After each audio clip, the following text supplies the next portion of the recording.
Hey everyone, welcome back to Right Media Group Chronicles, the podcast where we talk with agency founders and creative leaders who are reshaping how businesses grow.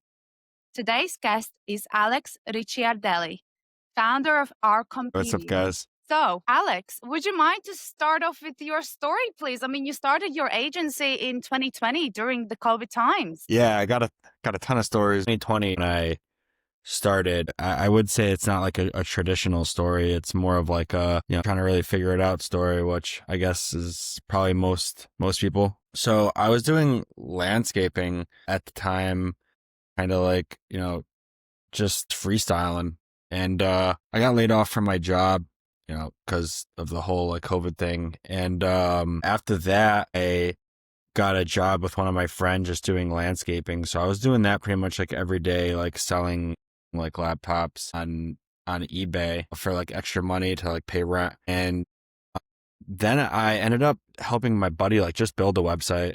It's something that I was doing like when I was younger. So I was like, oh, like I could, put something together real quick, pay me like $100. And then I was like, hey, like I bet you I could, market this pretty good. It was around, like 2021 when I started to do that for a couple landscapers that I was like pitching myself to at the time. So I started to niche in like landscapers, and then he was paying me on a retainer, and it was about a couple $100 a month. Then I was making like okay amount, but I was obviously like wanted to do more. Basically, I had emailed like a bunch of companies, like kind of like looking for like a partnership, and I didn't really get like too much like responses from that. I did get a response from Wix, and they were, quite interested in my design at the time. And then when I did the meeting with them, I told them my name, which is like Our Comp Solutions, and it just like didn't really like work with, I guess, like the way they wanted, an agency to be set up. And I was denied. I mean, I was just more or less trying to understand like why. And it just didn't like coordinate with their, brand guidelines for a company. So I asked like what did they need? And they gave me like a specific like couple like examples. It's like like a media design agency, that kind of thing. So I was like, okay, yeah, I never heard of this. So I just went on Google, started like researching it. And, they gave me like the examples of what it was, and I just was like, okay, well, I need to kind of like structure my business like this. I spent like the next like 30 days or so. They gave me like a time frame of like 30 days to like reapply. So I just spent those days like in my garage, just like drafting ideas, like logos, like stuff like that. And then I literally had like a whole book of like different names and like logo ideas. And cause like for me, like I always like overthink things. Like I will literally go through like a million different type of ideas before I choose one, instead of like, okay, yeah, this is good, let's go. But like I like to always like see everything before I like choose something. So when I got on that call, obviously like I was like really nervous because I was like, this could literally like make or break me right now. I'm like on my last ramen noodle, and I got the chance to get into the marketplace. And at that time, it was like really new. So like there wasn't like really like a lot of competition, because just for ha-has, like I just like checked recently, like asked like, what like the process was to become a partner. It's like way different, like way more difficult, because there's like 1900 like partners in like the world right now. There's like 1900. But at the time I think there's like maybe like, a couple like 100, maybe like 300 to 500. So it's like, it's grown like massively in the past like 5 years. Uh, so yeah, when I got that partnership, I was getting like chucked like leads weekly. I mean, I was making at least like a couple $100 a week. And to me, that was like that was great. Of course, yeah, because comparing to, working for somebody else, this is your own business and suddenly, there's income and it's sort of solidifying that belief that you can make money from this. Yeah, it was crazy. Like I didn't have to landscape every day. I could actually design and make money that way. So yeah, it was crazy. I think about that like whenever I'm like down, I just remember what it feels like, to be just starting out because I think that when you get a little bit more comfortable, you aren't as hungry as you once were. I think that keeping that in the back of your mind is, like always good. Like, remember where you came from. Yeah. Great advice there, Alex. Where is the business now then? So, because you travel all around the world and work on the business on the side, so you pretty much have a team managing it, right? Where you're not Well, needed to do that input as much.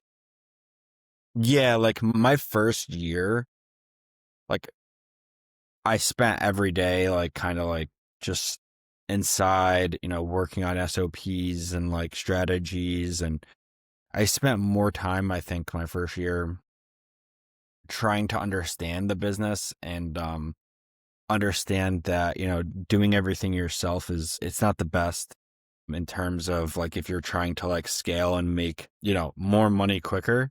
Cause like you could do everything yourself, but like then you're just gonna get like burnt out. And I noticed that because I notice like my weaknesses and like my weaknesses is like dealing with people. I would say like not dealing with people, but like dealing with projects that people are attached to. And especially like when I'm designing like my work, I tend to get like a little upset when someone's like, oh, like, like this isn't like what I was looking for, but it's like, well, it's better than what it was before, right? Yeah, because you put your heart and soul into the work, so I kind of can Yeah. understand and relate to that. Yeah, and you could number one, you could handle more projects at like a quicker pace of getting them done quicker. And also it helps me to like take a step back and not be attached to like the project. Mm, mhm. So my first year was figuring out how to hire people. I must have hired like 20 to like 30 people before I even got like the right person. And Wow. Yeah. I was doing it like every week. I was spending a lot of time doing that. Um, Literally like my first week of starting when I started making money. That's probably not what most people would do. Most people would probably like, I don't know, go to the club or something. Yeah, exactly. And you focused on growing the business. I mean, I was really excited, Alex, to dive into your story because I think a lot of people are going to relate to it. Pretty much, you had to carve your road yourself, right? You had no help whatsoever. I mean, you was in landscaping, you was trying to make ends meet, and at the same time, trying this new venture, like risking everything. In regards to being a perfectionist, I think we're all sort of suckers for that because we focus on the Yeah. logo and the website before we actually start the business. But you later realize those things are not so important. So wasting like a month on that, you're like, I shouldn't have done that. I should have focused on, upskilling myself. Of course, yeah, like the website, the logo isn't the most important, but I think that it comes with like being confident is like when you're showing off your website, cause like me, I try to get on a Zoom and I show like the client, my work, my website, and like I want to feel confident. Like that's like another thing is like I think confidence in a sales call is like Mm, super big because yeah. like if you're showing them like a crappy like design, like I don't know, for me, like I'm not going to be confident about like selling it. I think what I do and being proud of that and having good work, having a good logo, because like I rebranded like 4 times. Oh, I wow. must have like, yeah, like until I got like the logo, the design, everything that I wanted, everything looks the same. It's all pixel perfect. Hmm. So yeah, I can feel confident when I sell now. So when was the moment you came to and you were like, this is actually scalable. Like this can sustain me. Was it that partnership you had with Vix? Yeah. Yeah. I would say like my first week. I mean, I didn't know like I didn't know how like safe it was gonna be. Like even like having a partnership with Wix, I still like had like a wary like feeling. I'm like, I don't know if this is gonna be like stable like for like a long time, but I know that I could still, make the most amount of money with more help so I could handle more projects. Yeah, I mean, it's all about reinventing yourself and the business constantly. That's how you survive throughout the times. And even though the economy is really tough right now in USA, you just Yeah. reinvent yourself, right? And your business model, especially now, because like Would you say the marketing agency space is saturated as well, in your opinion? I think actually that would have happened like right around COVID that things got like very saturated because I think a lot of people noticed like that everyone was going online. Mm. So Mhm. everyone is trying to take advantage of that. And that's when, things took off for me. Everyone was using their stimulus to like invest in a website or something. I mean, it was booming in 2021. Would you say you made any mistakes about, like, scaling too fast, or did you not scale fast in your opinion? It's a good question. That's a really good question. I don't think I made mistakes. I think that I made wrong decisions by like, let's say like bringing on like I brought on a creative director. I brought on digital, um, a digital marketing project manager. And I brought on all these people and didn't really have them coordinated correctly. Uh, and I was trying to coordinate everybody. So I think it was the wrong decision to bring on, you know, I mean, I went from having two people to like the next year having like six. And, I definitely was doing a lot, but it also taught me to like, slow down. So I don't think that making those decisions are bad. I think they help teach you what to do next time. Because then I was like, well, I have all these people. How do I get them all on the same page? Instead of me doing it, I just would make someone an operation manager and then kind of almost like transfer like my brain to them and then have them, train and organize everybody from one person to, four people instead of me to four people. So I can communicate to one person instead of like four people. And right now you've got about, I mean, you don't just have the agency, you have other ventures along the side. Is that correct? Yeah. Yeah. I have another agency I work with and I have a clothing brand and I do travel vlogging. Very nice. Look at you expanding yourself. I mean, we did sort of speak about that being hungry for your agency.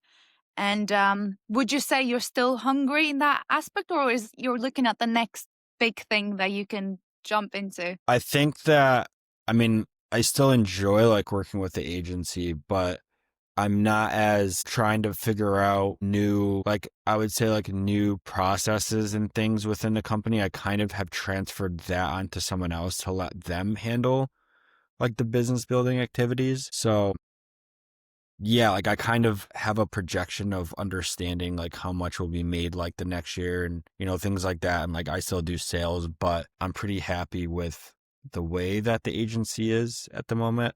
And, like I still look at like different like marketing tactics, but it's not like I'm sitting at the library writing SOPs, like I did for the first year and spending from the time I woke up to the time I go to sleep on, you know, one thing. Like now it's almost like an umbrella. Like I kind of do the same thing, but I'm like spread out. Like I spend 3 hours on, one agency. I spend another 3 hours on another agency, spend maybe like another like 1 or 2 hours on a clothing brand. And then, another like 1 or 2 hours on travel vlogging. Do you usually get bored once you have something up and running, and you sort of concur that, right? Because agency's successful. So what's the next thing for you? Yo, yeah, I get bored. Yeah, that's what happens when like last year I spent like a month on this like random activity. I spent like a month trying to like develop like an AI influencer.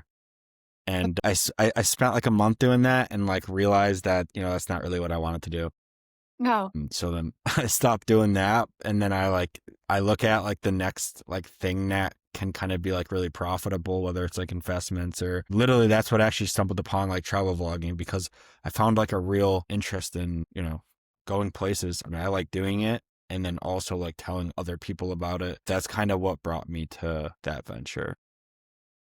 And is YouTube sort of a hobby, or are you looking at that as your next business, something that's going to bring Both. in income? Both. Yeah, both. Yeah, for sure. Nice. And where do most of your clients come from nowadays? Because obviously you mentioned that partnership with Vix. Is that still ongoing, or do you have other sources you're sort of exploring? Mainly it's Wix. I've had other opportunities as like a partner with like other companies, but it's really hard to compete with, being, I mean, like at the top level of the partnership program, you get a lot of benefits. And it's like, I look at everything else, it doesn't really compare. So I just don't think it's like really worth the time. I met with another company actually earlier this week, and their rev share was like 8%. And I just was like, it's not even worth me stepping a foot into it unless like I had someone else do it and had them like, work on it. But for me, 8%, like Wix gives me like 30% Okay, of yeah. a premium plan. And that's not all. They give you literally like 50 to like 90 leads a month. So it's like not really worth my time like jumping into anything else. But where I get the leads are scattered around the world. And I've worked at people in Greece, I've worked at people in Germany, I've worked at people in the UK, I've worked at people in Italy, I've worked at people in South America. Did I say Greece? I don't know. Yeah, you did.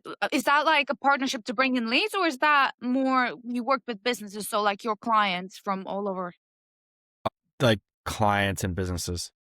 Okay, nice, exciting. Yeah.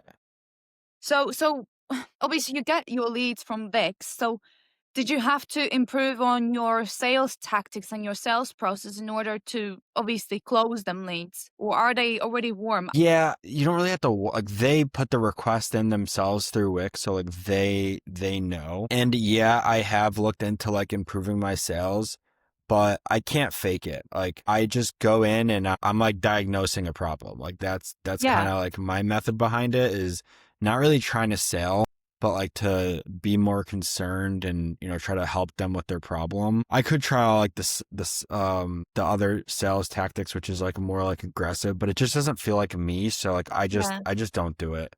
yeah. Why fake it? It just doesn't feel right. Yeah. And have you tried cold email before? Do you think that source still works for marketing agencies? We do it like the cold email, like we do it, but it hasn't been quite successful. LinkedIn cold DMing is definitely more successful because it's business to business, right? B2B, like you're dealing with other people that are looking, to connect. Like, I mean, I've done calls where people just want to talk to you on LinkedIn. They're just like either looking for like a connection or, a conversation about business, that type of thing. So I think that LinkedIn is like I think that's like one of like the biggest social media platforms for sales. And Gary V is the one who definitely like informed me, because when I first started listening to Gary V a couple years ago, he'd always just LinkedIn. And I was like, all right, dude. I was like, obviously like this has got to be done. Like if this dude won't stop talking about LinkedIn, then we got to do it. And literally Yeah, started doing it. Yeah, I mean, we've got a couple projects from there, so it's definitely beneficial. awesome. And do you believe direct pitch is still the approach even with LinkedIn where you see better results? Is that still something you see, being optimized and bringing you leads? What was that? Direct approach. So when you pitch for Direct somebody, approach. yeah, or do you have some other strategies that you utilize within the agency? For LinkedIn, it's really just you go on, you request the connection, you go like some posts, you comment, respond, and then sometimes you reach out, like tell them like congrats for like an anniversary, congrats, whatever, blah blah blah. Do a lot of just communication, because I think that if you just show you're a person and just talk to them, it's gonna be much more valuable than telling them buy this, buy that, blah blah. And that's not even in the copy that like what we send, because like it's a lot of it is like kind of automated. Like I have one of my team members, he's like a lead generation specialist, so like he Nice. handles all of that, but like I oversee it. Hmm. And then he just, I mean, I see him like he's just literally having a conversation. That's what he does Hmm. a lot of the times. Yeah. And that's gonna go, like you said, much more farther away than a direct pitch. Yeah, it's much better. So AI, I mean, we briefly discussed it and you're clearly very passionate about it as well. Is there anything that you see being effective in your agency? Anything that you're utilizing? Yeah. I think a AI automated CRM is huge. Save yourself time, save the team time, which then saves you time. If you could send emails at the click of a button, I say do it. If you can do lead generation with a click of a button, do it because it saves, everybody time. So just CRM, because you mentioned using ChatGPT, but that's more for sort of traveling, right? Have you utilized any workflows or anything else that's on the agenda? I think for ChatGPT, what's good is to generate keywords. I think that if you're trying to generate like maybe like some emails, some keywords, simple things like that is like super helpful for ChatGPT. But yeah. Shall we dream a little bit, Alex? So if you could Yeah. automate one process in your agency right now, what would it be? Don't think about the capabilities, right? Think about, because there's new tools coming out every single day. Maybe it comes out tomorrow. I love dreaming, and I'll tell you Do you? that. Nice. Yeah, good. Project management. I, Project I mean, management. I'm dreaming real big here. Okay, go on. I'm listening. I mean, I don't know if this would ever work, but an AI project manager that could jump on a call and connect with the person, almost like a robot. I know. Well, you told me to dream. No, no, that's fine. That's fine. So that's it for you. Project management that can jump Yeah, on a call with your prospect and pretty much I close think them. So a call I like think that'd be this, huge. it would be Yeah, huge. But do you think it'd be huge if they know it was an AI? that would be huge if they knew it was an AI, because if they knew it was, people don't like talking to robots. They Yeah. don't. Yeah. So That was my concern as well. But if it becomes so good, you don't realize it's an AI. yes, yep. To be fair, I was on a call with somebody, and to this day, I still think it was an AI because I know video is getting better, but I don't know if you can join the calls yet. But they do have, what is it? I saw something. I didn't really like feel like trying it, but there was something I saw. It was like they do like voicemails, or like they do like part of the sales, like maybe like Yeah, the they directing can do part. like the inbound. I think Yeah, I saw that. like AI receptionist. Actually, I know a marketing agent who's in the landscape niche. You mentioned previously exploring that. He's actually setting something up Wow. because you think about landscapers, right? Most of the people who own the business, they're probably out there and busy working. So imagine somebody can answer the calls for them. I could see like a commercial landscape company doing that, because like a lot of the mom and pops are scared to spend money. Like the landscapers, in my opinion, now where I'm at, they're the lowest cost that we're receiving for, sales. I would say like they're on like the short end of what we receive for income for niche. From the landscapers. Yeah, that's not the goal, to reach out to landscapers. It's Yeah. it's more or less like technology companies, Mhm. healthcare companies. Is that who you work with today? Yeah, that's the goal, is yeah, like emergency room, like like hospitals, emergency technology companies, those type of companies, like And bigger established. yeah, of course, like enterprise level, I'm guessing. I wouldn't say I have one enterprise. I have like one enterprise client. It's a And that's pretty hospital. comfortable and sustainable having those bigger clients, but not many of them out there, hey? But most of them Yeah. have marketing services in-house. That's the Yes. struggle. Yes, that is exactly correct. Yeah. Like the enterprise ones are the hardest because they have in-house. Exactly. And what sort of services do you now deliver for your clients? It's our comp media. Like the previous was our complete media, which is like saying like we deliver like the complete package, which is branding, Ah. logo design, web design, and digital marketing. So that was the whole idea behind our comp media, is, the complete media package. But nowadays we just specialize in branding, logo, website design, and social media marketing. We've decided to call out SEO because there's a new kind of SEO right now. And it's something that we're still researching. It's AI SEO, which is Really? gonna, yeah, I mean, it's in competition with Google. Wow. Incredible. I recently spoke to an SEO specialist. Well, ChatGPT, Gemini, I mean, it's crawling websites. And now I actually noticed it was about 3 months ago when one of my clients, they had a couple visits from ChatGPT. It showed Wow. ChatGPT as one of the sources of traffic. And Crazy. I literally was like, how? I was like, how is Yeah. that even possible? I didn't understand it. So I started researching it.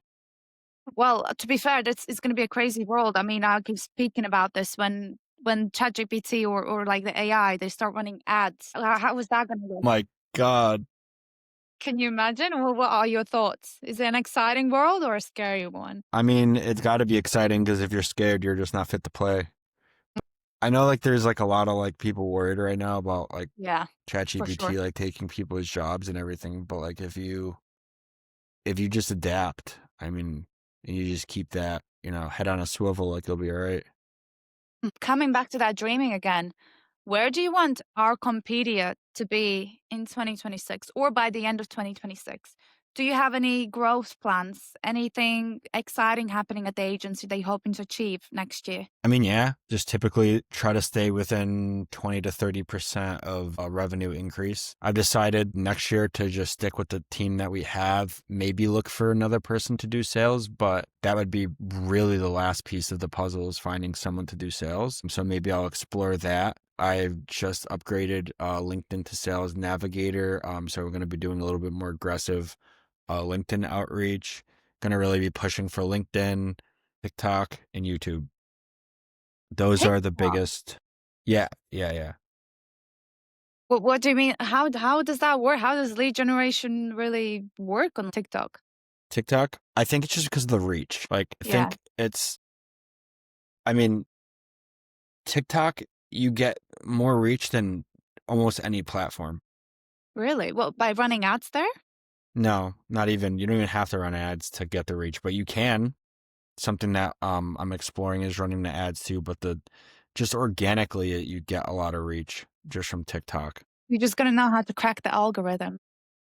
Yeah. Well, once you get a certain amount of followers, you put your link and then Okay. people could go to your website from there. And I'm guessing you build quite an audience right now with your travel blogs and want plenty of videos out there. On YouTube, yeah. TikTok, I'm exploring still for that. Aha, nice. To be fair, Yeah. I've been kind of urging myself to get out there. I know sometimes it's a little bit cringe though, right? So I don't know. I don't know if it's like an approach I'm You gonna gotta take. just do what you like. Yeah. Cause I noticed that if you just don't do what you like when it comes to social media, you're not gonna do it. Mm. I noticed that. It's also good to explore, I suppose, and put yourself out of your comfort zone. Yeah. Even if it's like real quick, just like a quick video, like doesn't gotta be anything crazy. And what is the end game for you, Alex? Is it a bigger team or more freedom so you can travel? I don't want a bigger team. I think maybe like two more people, and that should be good for a couple of years. It's just the right team. So the right digital marketing manager, project manager. She's actually a digital marketing manager and project manager. So I got lucky with that. So I had my operations manager teach her how to do project management for the company. So now she manages like the maintenance projects and the social media projects, and she does um, you know, digital marketing. So we got lucky with that. I also think though, treating your people with respect is huge. Like I think if you're just like gonna be like that, like typical like asshole boss, like you're not gonna really like I've retained everyone I have and they're not employees, like they're all contractors, like they could leave at any time. When I first started, it was super hard to get everyone on the right page. Like everyone was always taking time off, doing whatever they wanted, but now they treat it like it's a job and they're not an employee. So I think that if you really talk to people like people and you just aren't like a dick, then the people will stay and you give people raises, like you create like a year plan of how much they're going to get paid, and you make it seem like their priority. Like you're not going to have to keep looking for more people, because for me, I think the worst part is looking for people and trying to hire people and train people. It's absolutely a nightmare.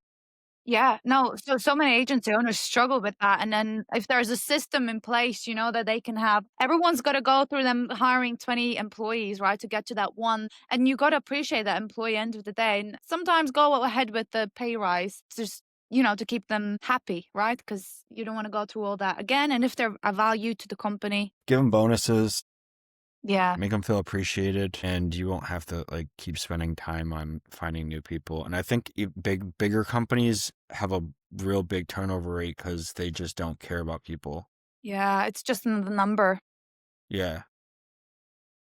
And do you have any last advice? Anything maybe you wish you had 5 years ago? Yeah.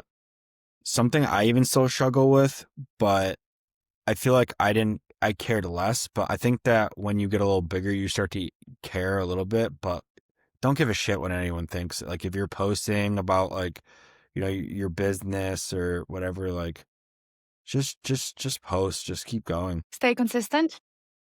Yeah, literally just stay consistent, keep going. And also don't tell people what like you're gonna do. Don't tell people like your next moves, because like I think I have a hard time with that too. But don't tell your parents like, oh, like this is my new business or blah blah blah. Don't tell people. Just do it until it's done. That's something that I was listening to this podcast recently, and there was this guy telling people to just tell people when you're done. Don't tell people before you're done.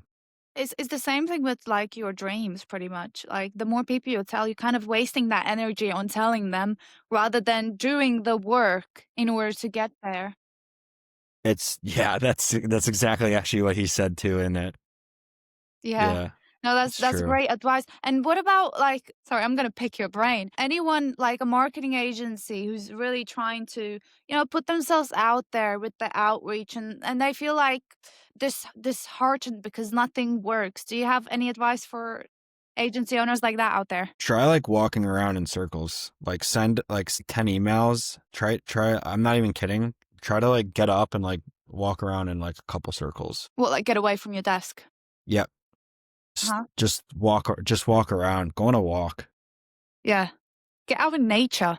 Get outside. Yeah, go on a hike. I don't know.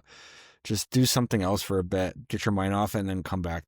Yeah, I mean, as entrepreneurs, mindset is just so important, right? If you're not in the right headspace, and it's like manifesting and stuff. I don't know if you believe in all that voodoo Yeah. stuff. I do because I think if you manifest something and you put the work towards it, you will achieve it. Yeah, it's true. It's so true. I mean, you just rejection is gonna always happen in your life, and Yeah. the more that you're familiar with it, the less it'll affect you. Just be be comfortable with being uncomfortable, and Yeah. Gosh, I be love that. comfortable with like rejection. Yeah, Yeah.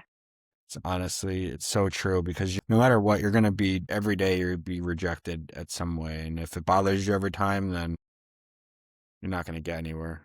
Golden advice there. The only place you're gonna grow is out of your comfort zone. You don't grow in your Yep. comfort zone. Get out Yeah. there.